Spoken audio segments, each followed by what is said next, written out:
आज अकोटमध्ये भारतीय communist party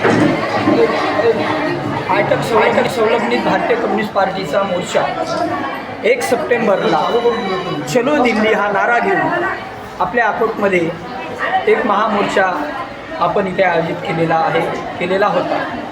सरकारने ज्या पद्धतीने मन की बात करत आपल्यासमोर 10-12 वर्ष काढले, त्यामध्ये जन की बात झाली नाही असा आमचा आरोप आहे. मग जन की बातमध्ये मग ती महागाईची बात असो, शिक्षणाचं होत असलेलं खाजगीकरण असो, महाराष्ट्रामध्ये जी काही 18,000 जिल्हा परिषदच्या गोरगरिबाच्या शाळा बंद झालेल्या आहेत त्याबद्दल मात्र हे बोलायला तयार नाही. त्यानंतर सर्वात मोठी गोष्ट म्हणजे जो कामगार कर्मचारी वर्ग आहे त्यांच्यासाठी त्यांनी 4 श्रम संहिता कायदा जो केलेला आहे तो कायदा म्हणजे जणू इंग्रजाच्या काळामध्ये भगतसिंगाच्या वेळेस आपल्याला आठवण असेल की इंग्रजांनी ट्रेड डिस्प्यूट बिल आणि पब्लिक सेफ्टी बिल हे पारित करण्याचा प्रयत्न केला होता, परंतु भगतसिंगांनी त्याचा विरोध करण्याकरिता अक्षरशः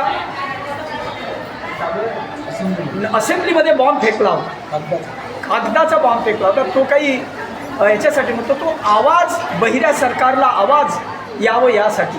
परंतु आपलं हे सरकार आपल्याच देशातलं आहे, त्याच्यामुळे याच्यावर आम्ही बॉम्ब फेकू शकत नाही, कोणताच बॉम्ब फेकू शकत नाही.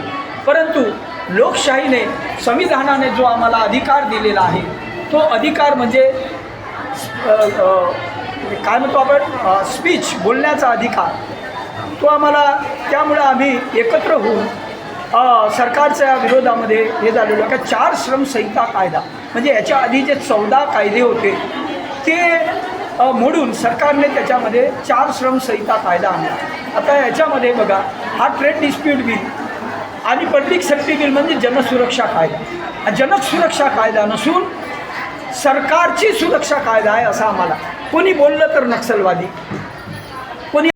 कोणी आवाज उठवला तर नक्षलवादी, कोणी आपली मतं मांडली तर नक्षलवादी, शेतकरी रस्त्यावर उतरला तर नक्षलवादी, अंगणवाडी कर्मचारी नक्षलवर उतरली तर नक्षलवादी. मला सांगा तुम्ही, जेव्हा आमदार खासदाराला पगार पुरत नाही म्हणून तो पगार 3 लाख रुपयापर्यंत यांनी केला, यांच्या पीएला 10,000 रुपये यांनी आत्ता वाढवले, पीएनी कोणताही मोर्चा काढला नाही.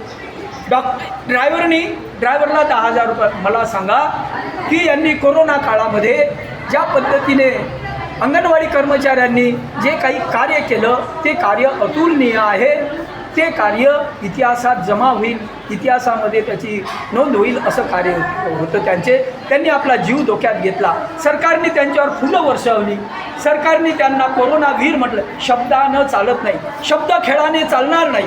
आमचं असं मत आहे की ज्या पद्धतीने तुम्ही पगार वाढवता, आमचा विरोध नाही, वाढवा तुमचे पगार, परंतु अंगणवाडी कर्मचारी कोरोनावीर यांनासुद्धा महिन्याचे 26,000 रुपये पगार मिळाला पाहिजे.